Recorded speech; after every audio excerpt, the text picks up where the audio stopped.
আমরা যে identified area করেছি initially Kolkata municipal corporation, Bidhannagar municipal কর্পোরেশনের রাজারহাট নিউ টাউন এলাকা, including new town Kolkata development authority NKDA, Pujali, Baruipur, Budge Budge, Maheshtala, Rajpur, Sonarpur, এর সাথে আজকে আমরা যুক্ত করেছি সাউথ দমদম, কামারহাটি এবং বরানগর।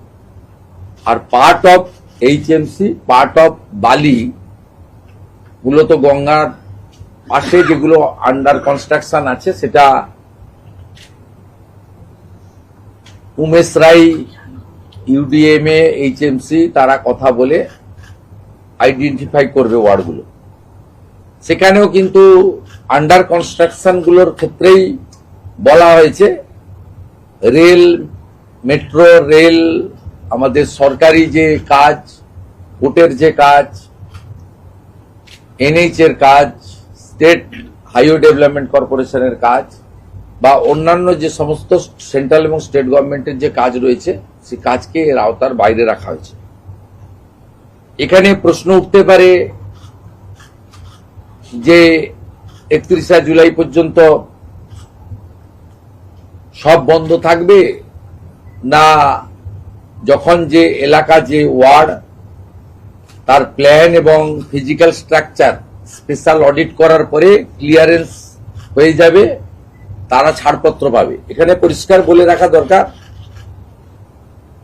আমাদের যে টিম তৈরি হয়েছে তারা 2:30টার সময় আজকে বসছে। KMC কলকাতা মিউনিসিপ্যাল কর্পোরেশনকে নোডাল করা হয়েছে, তারা অফিস,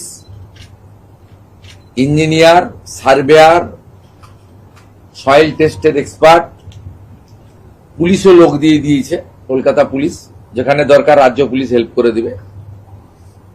তারা যে যে ওয়ার্ড বা যে যে প্ল্যানগুলোকে, 3 ধরনের কাজ হবে। একটা হচ্ছে রিজেকশন হতে পারে গ্রস ভায়োলেশন থাকলে, রেকটিফিকেশনের অ্যাডভাইস বা ডাইরেকশন দেওয়া হবে, রেকটিফাই যে করে নিবে নকশাতে, ডিজাইনে, কনস্ট্রাকশনে, প্রোটেকশনের জন্য। আর যারা ঠিকঠাক আছে, যেমন যেমন আসবে তেমন তেমন ক্লিয়ারেন্স তারা পেতে থাকবে। সবাইকে একসঙ্গে ওয়েট করার বিষয় নয়, সবকে আটকে রেখে নগরায়ন বা সবটা আটকানো আমাদের উদ্দেশ্য নয়। উদ্দেশ্য হচ্ছে গার্ডেন রিচ থেকে কসবা, তিলজলা হয়ে লাস্ট তারাতলা যে ইনসিডেন্ট গুলো 1 বছরের মধ্যে দেখলাম, এর একটা নিয়ন্ত্রণ, একটা শেষ, একটা জীবনের অনেক দাম রয়েছে। শুধু 31শে জুলাইয়ের মধ্যে এই বিষয়গুলোর সাথে সাথে আমরা এই কমিটিকে 90 দিনের আরেকটা কাজ দিয়েছি, ফায়ার এবং লাইটনিং অ্যারেস্টার, তার একটা অডিট হাই রাইজ বিল্ডিং গুলোতে, কমার্শিয়াল বিল্ডিং গুলোতে, সেই কাজটাও তারা করবে।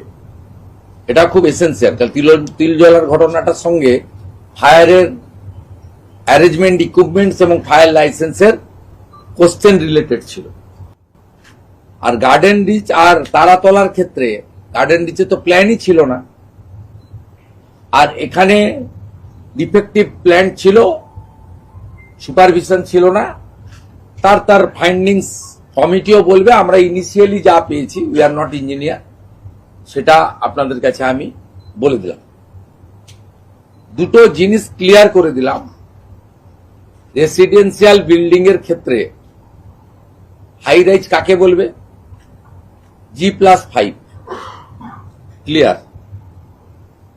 রেসিডেন্সিয়াল বিল্ডিং এর রিনোভেশন বা প্ল্যান নিয়ে এক্সটেনশন এখানে এটা থেকে পড়ছে না, এক্সাম থাকছে।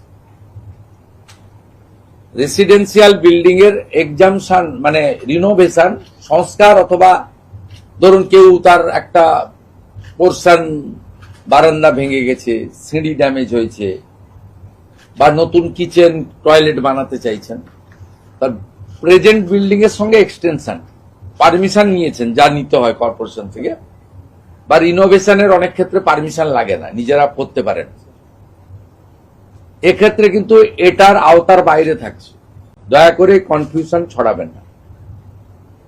হাই রাইজের লেন্থও বলে দেওয়া হয়েছে G+5, আজকে ইনক্লুড করা হয়েছে সাউথ দমদম, বরানগর, কমারহাটি, এটাও ক্লিয়ারলি আমরা আপনাদেরকে বলে দিলাম। আর হাওড়া বালি পার্টলি ইনক্লুড করা হয়েছে, কিন্তু ওয়ার্ড আইডেন্টিফাইডটা আজকে হচ্ছে না, সোমবারের মধ্যে আমরা বলে দেব।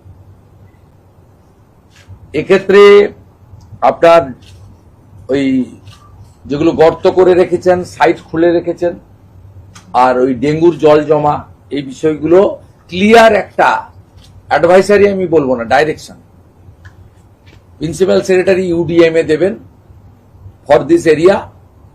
আর ওই পৈলান আমতলা যে এলাকাটা আছে, বিষ্ণুপুর 1 আন্ডার সাউথ 24 পরগনা, ওখানে রেস্ট্রিকশন এবং গাইডলাইনটা সাউথ 24 এর DM দেবেন।